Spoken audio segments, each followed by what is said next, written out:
पिछले लेक्चर में हमने प्योरिफिकेशन ऑफ कोलाइडल सॉल्यूशन के बारे में डिस्कस किया था कि प्योरिफिकेशन प्रोसेस होती है। फिर वहाँ पे हमने देखा था कि प्योरिफिकेशन को हम तीन मेथड में या कहते हैं तीन टाइप में क्लासिफाई कर सकते हैं। मतलब अपने पास कोई भी कोलाइडल सॉल्यूशन अगर गिवन है, उसको अगर प्योरीफाई करना है तो वहाँ पे हम तीन मेथड के द्वारा उसको प्योरीफाई कर सकते हैं। कौन कौन से तीन मेथड आते हैं? पहला आता है dialysis and electrodialysis process, second ultra filtration process and third ultra centrifugation process. ठीक है, तो ये तीन मेथड यहाँ पे आएंगे जिसके द्वारा हम इम्प्योर कोलाइडल सॉल्यूशन को प्योर में कन्वर्ट कर रहे हैं। ठीक है, अच्छा, जो पहला डायलिसिस प्रोसेस है वो हमने पिछले लेक्चर में स्टडी करा था। तो वहाँ पे हमने देखा था कि डायलिसिस प्रोसेस क्या होते हैं, किस प्रिंसिपल पे वो काम करते हैं। ठीक है, वो हमने पिछले लेक्चर में स्टडी कर लिया। अब वर्किंग की बात करें, वर्किंग ऑफ डायलिसिस, जो डायलिसिस वो कैसे काम करते हैं, तो वो देखो कैसे क्या होते हैं। प्रिंसिपल में हमने ध्यान दिया था कि जो डायलिसिस प्रोसेस होती है उसमें दो टाइप के पार्टिकल, डायलिसिस प्रोसेस के अंदर यहाँ पे जो कोलाइडल सॉल्यूशन लेके चलोगे उसके अंदर दो टाइप के पार्टिकल प्रेजेंट होंगे। जो पहले टाइप का पार्टिकल सॉल्यूशन में प्रेजेंट होगा वो तो क्या होगा, प्योर कोलाइडल पार्टिकल्स, और जो दूसरा टाइप का पार्टिकल यहाँ पे प्रेजेंट होते हैं वो क्या होते हैं, इम्प्योरिटीज। ठीक है, सॉल्यूशन में दो टाइप के पार्टिकल प्रेजेंट होते हैं, एक तो प्योर पार्टिकल्स और दूसरा इम्प्योरिटीज। जो इम्प्योरिटीज होती है उसको हम क्रिस्टलोइड की फॉर्म में रिप्रेजेंट करते हैं। तो प्रिंसिपल क्या कहते हैं इसका कि जो अपनी जितने भी सॉल्यूशन में जितनी भी इम्प्योरिटी प्रेजेंट होगी, सॉल्यूशन में जितनी भी टाइप की इम्प्योरिटीज प्रेजेंट होगी, मतलब जितनी भी टाइप की क्रिस्टलोइड पार्टिकल प्रेजेंट होंगे वो पार्चमेंट पेपर या एनिमल मेम्ब्रेन उसमें से इजीली पास हो जाएगा। जबकि जो प्योर कोलाइडल पार्टिकल्स होते हैं वो पार्चमेंट मेम्ब्रेन या एनिमल मेम्ब्रेन में से इजीली पास नहीं होता। ठीक है, इस प्रोसेस में हम पार्चमेंट एक बैग लेके चलेंगे, उस बैग में एक मेम्ब्रेन लगी होती है, पार्चमेंट मेम्ब्रेन का दो या एनिमल मेम्ब्रेन। तो क्या होगा कि जितनी भी इम्प्योरिटीज लाइक क्रिस्टलोइड सॉल्यूशन में प्रेजेंट है वो इस मेम्ब्रेन में से इजीली पास हो जाएगा। जबकि जो प्योर कोलाइडल पार्टिकल्स होते हैं वो इस मेम्ब्रेन में से इजीली पास नहीं होता। ठीक है, तो इस बेस पे हमने यहाँ पे वर्किंग पढ़नी है। पीछे में देखा था कैसे काम कर रहा था, पर अब इसको थोड़ा सा रनिंग में देख लो कैसे क्या होते हैं। तो देखो भाई, सबसे पहले हम एक बीकर लेके चले हैं। सबसे पहले बीकर ले लिया, ये बीकर हो गया। बीकर में सबसे पहले मतलब बीकर लेने के बाद हम क्या करते हैं, यहाँ पे water molecules act as solvent यहाँ पे फिल करते हैं। ठीक है, सबसे पहले बीकर लिया, इसमें हमने वाटर फिल कर लिया, वाटर एक्ट एज सॉल्वेंट। ये किसकी तरह काम करते हैं, सॉल्वेंट की तरह, प्योर सॉल्वेंट है ये। ठीक है, ये वाटर मॉलिक्यूल्स यहाँ पे प्रेजेंट है। अब क्या करोगे, एक पार्चमेंट बैग, ये कहलाते हैं पार्चमेंट बैग। ठीक है, दिस इज पार्चमेंट बैग या सेलोफेन बैग कह सकते हो। तो पार्चमेंट बैग यहाँ पे लेके चले हो। पार्चमेंट बैग के बॉटम में एक मेम्ब्रेन लगी होती है। यहाँ पे एक मेम्ब्रेन है जिसका नाम क्या है, पार्चमेंट मेम्ब्रेन या एनिमल मेम्ब्रेन। ठीक है, प्रिंसिपल पढ़ा था, मेम्ब्रेन वहाँ पे यूज की थी तो वो मेम्ब्रेन यहाँ पे लेके चले। ठीक है, अच्छा, इस बैग में क्या करोगे, जो अपना इम्प्योर कोलाइडल सॉल्यूशन होगा वो इस बैग में हम यहाँ पे फिल करते हैं। तो इस बैग में क्या प्रेजेंट है, इम्प्योर कोलाइडल सॉल्यूशन यहाँ पे प्रेजेंट है। इसमें इम्प्योरिटी भी है और प्योर भी है। ठीक है, अच्छा, डायलिसिस में हम इलेक्ट्रिक करंट यूज नहीं करते, सिंपल प्रोसेस होती है। अगर इलेक्ट्रोडायलिसिस की बात करो तो हम यहाँ पे इलेक्ट्रोड की हेल्प से क्या करते हैं, सॉल्यूशन में करंट पास करते हैं। ठीक है, तो डायलिसिस अगर करना है तो हम इलेक्ट्रोड का यूज नहीं करेंगे। अगर इलेक्ट्रोडायलिसिस करवानी है तो क्या करोगे, यहाँ पे इलेक्ट्रोड का यूज करोगे। ठीक है, तो मान हम बात करते हैं electrodialysis. This is electrodialysis. Electrodialysis है तो क्या करोगे, आप इलेक्ट्रोड यूज करोगे और इलेक्ट्रोड के द्वारा क्या करते हैं, सॉल्यूशन में करंट पास करते हैं। तो देखो भाई, जैसे हमने इलेक्ट्रोड की हेल्प से करंट पास किया तो क्या होगा, ये प्रोसेस टेक प्लेस करेगी। कैसे, देखो ये बैग, ये जो पार्चमेंट बैग है, जब ये सॉल्यूशन के कांटेक्ट में आएगा तो क्या होगा कि इस बैग में जितनी भी टाइप की इम्प्योरिटीज है, जितनी भी टाइप की इम्प्योरिटीज मतलब जितने भी टाइप के क्रिस्टलोइड पार्टिकल्स हैं वो तो क्या होंगे इस मेम्ब्रेन के द्वारा इस सॉल्वेंट में मूव करना स्टार्ट कर देंगे, क्योंकि प्रिंसिपल क्या कर रहा था, प्रिंसिपल यही था कि जितनी भी इम्प्योरिटीज यहाँ पे प्रेजेंट है वो इस मेम्ब्रेन में से ही पास हो जाएगी और जो प्योर कोलाइडल पार्टिकल्स होगा they can not pass through this membrane, वो मेम्ब्रेन में से पास नहीं होता। ठीक है, तो देखो भाई क्रिस्टलोइड को हम मेन रिप्रेजेंटेशन की होगी इसकी, क्रिस्टलोइड को इस फॉर्म में रिप्रेजेंट कर दिया और भाई जो अपना जो प्योर कोलाइडल पार्टिकल्स है उसको इस फॉर्म में रिप्रेजेंट करते हैं। ठीक है, तो देखो यहाँ पे दो टाइप के पार्टिकल प्रेजेंट है तो डिफरेंट कलर चौक से हमने यहाँ पे रिप्रेजेंट कर रखे हैं। तो देखो जैसे ही इस बैग को सॉल्वेंट के कांटेक्ट में लेकर होगी तो जितनी भी टाइप की इम्प्योरिटीज है और जितनी भी टाइप के क्रिस्टलोइड होंगे वो क्या होंगे इस प्योर सॉल्वेंट में मिक्स होना स्टार्ट कर देंगे। यहाँ से मूव करना स्टार्ट किया इम्प्योरिटीज और कहाँ पे आ गई इस सॉल्वेंट में मूव करना स्टार्ट कर देगा। ठीक है, तो भाई अपनी इम्प्योरिटीज क्या थी, इम्प्योरिटीज क्रिस्टलोइड थी ना, क्रिस्टलोइड कहाँ पे आ गई सॉल्यूशन में आना स्टार्ट कर देगी और ये जो क्रिस्टलोइड है ये जो इम्प्योरिटीज है ये क्या है water soluble, this is water soluble. सही है, ये वाटर सोल्यूबल है तो ये वाटर में सोल्यूबल हो जाएगी।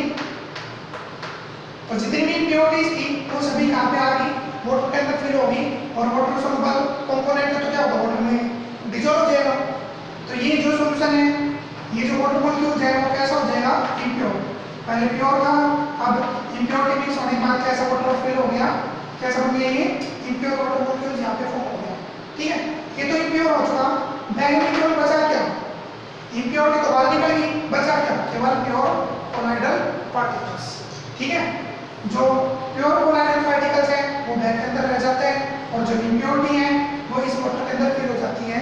फिर क्या करते हैं मान लो ये क्या है, ये आउटलेट है, आउटलेट की हेल्प से हम क्या करेंगे यहाँ पे जो इम्प्योर सॉल्यूशन आ रहा है इम्प्योर सॉल्वेंट मॉलिक्यूल्स यहाँ पे जो आ रहे हैं उसको क्या करते हैं इस बीकर में से बाहर कर लेते हैं। ठीक है, इस इम्प्योर पार्टिकल्स को इम्प्योर सॉल्यूशन को हमने आउटलेट की हेल्प से बाहर कर दिया और यहाँ पे क्या बच गया प्योर कोलाइडल पार्टिकल्स। ठीक है, तो इस तरह से हमने क्या करा प्योर को अलग कर लिया, इम्प्योर को अलग कर लिया। तो ये पूरी प्रोसेस क्या कहलाती है, दिस इज कॉल्ड इलेक्ट्रोडायलिसिस। अगर इलेक्ट्रिक करंट यूज कर रहे हो तो, अगर विदाउट इलेक्ट्रिक करंट कर रहे हो तो क्या होगा डायलिसिस। ठीक है, तो ये है डायलिसिस या इलेक्ट्रोडायलिसिस की वर्किंग कैसे काम करता है। ओके, अब देखो जो डायलिसिस होती है वो विदाउट इलेक्ट्रिक करंट होते हैं तो ये स्लो प्रोसेस होती है और जो इलेक्ट्रोडायलिसिस होगी क्या बताया जो सिंपल डायलिसिस है वो तो स्लो प्रोसेस है जबकि इलेक्ट्रोडायलिसिस क्या है फास्ट। क्यों होगी, क्योंकि इलेक्ट्रोडायलिसिस में इलेक्ट्रिक करंट पास करेंगे, एक्स्ट्रा फोर्स यहाँ पे अप्लाई करेंगे जिस वजह से क्या होता है इलेक्ट्रोडायलिसिस फास्ट होगी और सिंपल डायलिसिस स्लो होती है। ठीक है, तो ये था डायलिसिस की वर्किंग। अब हम बात करते हैं एप्लीकेशन ऑफ डायलिसिस। तो डायलिसिस का एक मोस्ट इंपोर्टेंट एप्लीकेशन ये है कि इसका यूज हम ब्लड को प्योरीफाई करने के लिए इसका यूज किया जाता है। ठीक है, जो डायबिटीज पेशेंट होते हैं उसमें ग्लूकोज की अमाउंट ज़्यादा हो जाती है जिस वजह से क्या होता है जो किडनी होती है पेशेंट की वो डैमेज हो जाती है। अब किडनी का काम क्या है ब्लड को प्योरीफाई करना। अब जो डायबिटीज पेशेंट है उसकी किडनी क्या होगी डैमेज होगी, अब डैमेज होगी तो क्या होगा ब्लड प्योरीफाई नहीं होगा। तो उसको सॉल्व करने के लिए हम क्या करते हैं आर्टिफिशियली किडनी का यूज करते हैं। तो ये जो आर्टिफिशियली किडनी है ये आर्टिफिशियल किडनी होगी ये क्या करेगी ब्लड को प्योरीफाई करती है। तो उस केस में हम कौन सी एप्लीकेशन यूज करेंगे इलेक्ट्रोडायलिसिस या डायलिसिस की एप्लीकेशन यहाँ पे यूज करते हैं। ठीक है, तो क्या बताया मोस्ट इंपोर्टेंट एप्लीकेशन क्या है डायलिसिस की purification of blood bye artificially kidney. जो आर्टिफिशियल किडनी होती है उसके द्वारा ब्लड को प्योरीफाई करना ये मोस्ट इंपोर्टेंट एप्लीकेशन है डायलिसिस की। ठीक है, तो ये हमारा पहला मेथड था। अब हम बात करते हैं सेकंड मेथड की।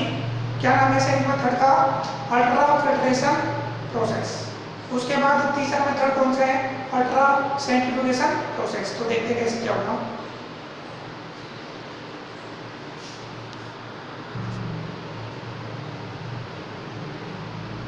हाँ भाई, सेकंड मेथड अपना आता है अल्ट्रा फिल्ट्रेशन प्रोसेस। ठीक है, तो अल्ट्रा फिल्ट्रेशन प्रोसेस क्या होता है, यहाँ पे हम एक स्पेशल टाइप का फिल्टर पेपर लेके चलेंगे।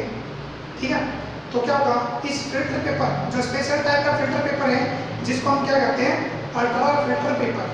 ठीक है, तो इस फिल्टर पेपर के द्वारा हम क्या करते हैं, जो अपना इम्प्योर कोलाइडल सॉल्यूशन है उसमें इम्प्योरिटी और जो प्योर पार्टिकल होगा उसको सेपरेट आउट करते हैं। तो इन this process impurities molecules, impurities particles are separated out from its pure particle by special type of filter paper which known as ultra filter paper। ठीक है, इस प्रोसेस के द्वारा हम क्या करते हैं, जो इम्प्योरिटीज होती है सॉल्यूशन के अंदर उसको अलग कर लेते हैं और प्योर पार्टिकल को अलग कर लेते हैं। ठीक है, तो देखो किस टाइप से करते हैं, ये तो आपने केवल डेफिनेशन फॉर्म में बता दी कि अल्ट्रा फिल्ट्रेशन प्रोसेस में हम इम्प्योरिटीज को प्योर पार्टिकल से अलग करना किसके द्वारा, by special filter paper which is known as ultra filter paper. तो वो प्रोसेस क्या कहलाती है, अल्ट्रा फिल्ट्रेशन प्रोसेस। तो यहाँ पे कहने का मतलब ये है कि जो स्पेशल टाइप का प्लेटस यूज करोगे वो क्या है, ultra filter paper. Simple filter paper यहाँ पे काम नहीं आएगा, अल्ट्रा फिल्टर पेपर के द्वारा ही ये प्रोसेस करवाते हैं। ठीक है, कैसे करवाते हैं, देखो पहले हम बात करते हैं प्रिंसिपल ऑफ दिस प्रोसेस, फिर उसके बाद वर्किंग देखते हैं। तो प्रिंसिपल की बात करें तो प्रिंसिपल क्या कहते हैं कि इसमें जो आप इम्प्योर कोलाइडल सॉल्यूशन लेके चल रहे हो, इसमें जितनी भी टाइप की इम्प्योरिटीज होगी वो अल्ट्रा फिल्टर पेपर में से तो पास हो जाएगी, जबकि जो अपना प्योर कोलाइडल पार्टिकल्स होगा वो इस पेपर में से, फिल्टर पेपर में से पास नहीं होता। ठीक है, ये जो मेथड है वो इस बेस पे डिपेंड करता है कि सॉल्यूशन में जितने भी टाइप की इम्प्योरिटीज हैं वो सभी फिल्टर पेपर, जो अल्ट्रा फिल्टर पेपर है उसमें से इजीली पास हो सकती है, बट जो अपना प्योर कोलाइडल पार्टिकल्स होगा वो इस मेम्ब्रेन में से या इस अल्ट्रा फिल्टर पेपर में से आसानी से पास नहीं होता। ठीक है, तो ये इसका इंपॉर्टेंट प्रिंसिपल पॉइंट है। अब हम बात करते हैं वर्किंग, तो देखो किस टाइप से काम करेगा। तो सबसे पहले तो अपने डेफिनेशन की फॉर्म में रिप्रेजेंट करते हैं, जो बताएगा प्रिंसिपल बता दिया, in this process all type of particles act as impurities pass through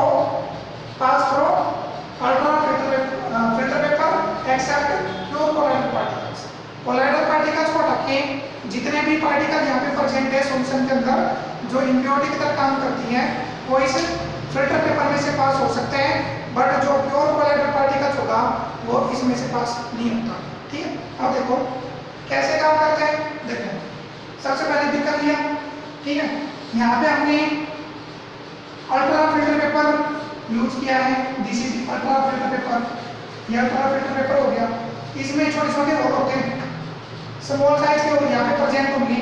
ठीक है, अब क्या करते हैं, ऊपर से हम क्या करते हैं, एडिशन या adding of impure colloidal solution. Filter paper यहाँ पे ले रखे हैं, स्मॉल होल यहाँ पे प्रेजेंट है, क्या करोगे, जैसे हम इम्प्योर कोलाइडल सॉल्यूशन इसके ऊपर एडिशन करेंगे, डिपॉजिट कराएंगे, तो क्या होगा कि इस सॉल्यूशन में जितने भी इम्प्योरिटीज पार्टिकल्स हैं वो इस फिल्टर पेपर में से पास होना स्टार्ट कर देंगे। इस सॉल्यूशन में जितने भी इम्प्योरिटीज पार्टिकल हैं वो इस फिल्टर पेपर में से पास होते हुए नीचे बीकर में आ जाएंगे, और जितने भी प्योर पार्टिकल्स हैं वो फिल्टर पेपर के सरफेस पे ही रह जाते हैं। ठीक है, प्योर कोलाइडल पार्टिकल्स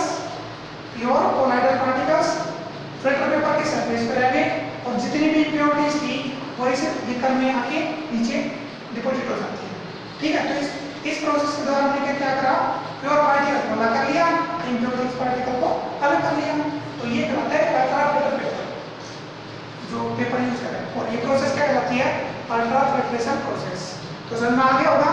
सबसे पहले क्या करोगे, स्पेशल टाइप का फिल्टर पेपर यूज करना, इम्प्योर सॉल्यूशन यहाँ पे डालते हैं, तो जो इम्प्योरिटीज है जितनी भी टाइप की इम्प्योरिटीज है वो तो बीकर में आ जाती है नीचे, और भाई जितने भी टाइप का प्योर कोलाइडल पार्टिकल्स होगा वो फिल्टर पेपर के सरफेस पे यहाँ पर रह जाता है। ठीक है, तो ये है फिल्टर पेपर का वर्किंग, किस टाइप से काम करता है। यहाँ पे तो हमने स्पेशल टाइप का फिल्टर पेपर लिया है। अगर मान लो अपने pass filter paper, ultra filter paper available नहीं है, ये जो प्रोसेस करवा रहे हो उस टाइम में मान लो अपने पास अल्ट्रा फिल्टर पेपर अवेलेबल नहीं है, अपने पास मान लो सिंपल फिल्टर पेपर है, तो क्या सिंपल फिल्टर पेपर से क्या ये प्रोसेस करवा सकते हो? नहीं करवा सकते, क्योंकि जो अपना अल्ट्रा फिल्टर पेपर होगा वो स्मॉल साइज के होल क्रिएट करता है।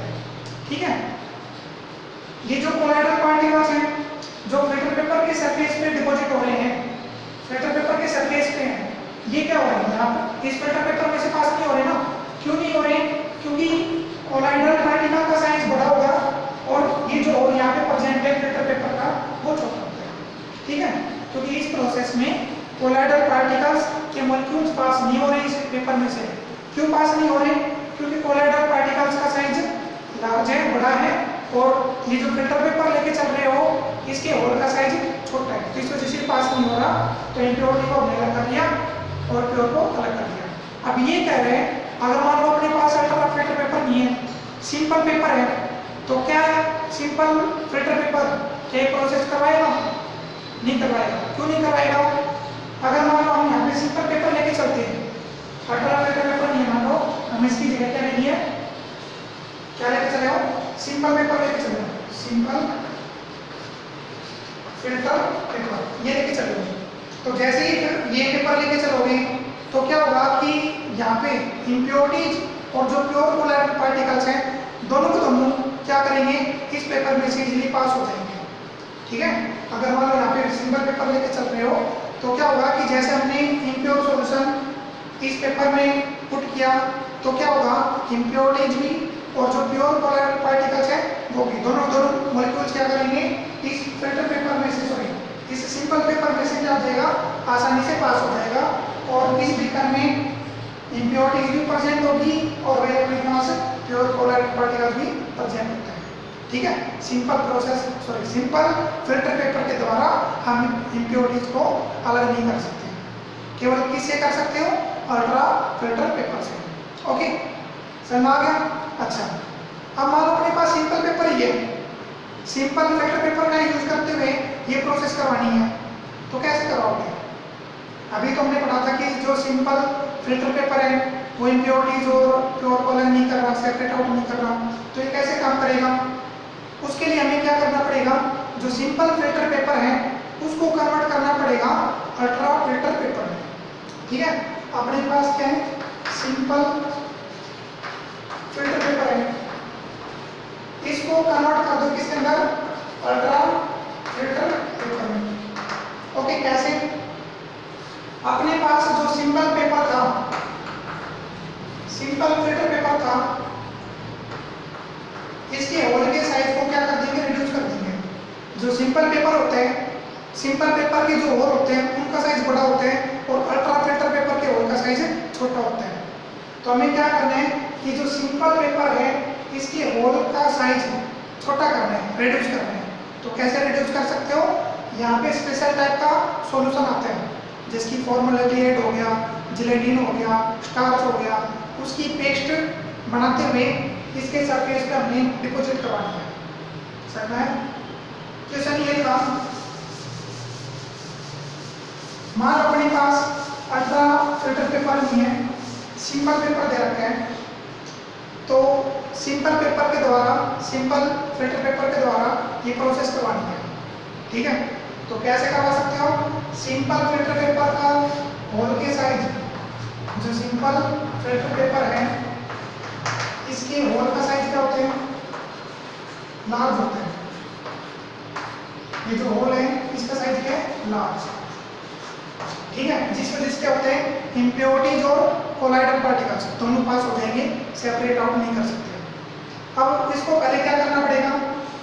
अल्ट्रा फिल्टर पेपर में कन्वर्ट करना पड़ेगा। तो कैसे कन्वर्ट कर सकते हो? एक स्पेशल टाइप का ऑर्गेनिक सॉल्यूशन आएगा, फॉर्मल्डिहाइड कह दो, फॉर्मल्डिहाइड या जिलेटिन, या कह दो स्टार्च। ठीक है, इन सॉल्यूशन की पेस्ट इसके सरफेस पे डिपॉजिट करनी है। तो जैसे ही इन सॉल्यूशन की पेस्ट यहाँ पे डिपॉजिट करोगे तो इस होल का साइज रिड्यूस हो सकता है। ठीक है, इस होल का साइज क्या हो गया? छोटा हो गया, रिड्यूस हो गया। तो जब हमने सॉल्यूशन की पेस्ट यहाँ पे लगाई तो होल का साइज छोटा हो गया, then it convert into filter paper. तो ये किस में कन्वर्ट हो गया? फिल्टर पेपर में कन्वर्ट हो गया। अब इस फिल्टर पेपर के द्वारा, अल्ट्रा फिल्टर पेपर के द्वारा ये प्रोसेस इजीली करवा सकते हैं। समझ में आ गया? तो ये अपना सेकंड मेथड था, तो शायद समझ में आ गया होगा। अब तीसरा मेथड बचता है अल्ट्रा सेंट्रीफ्यूगेशन प्रोसेस, वो हम अगले लेक्चर में स्टडी करेंगे।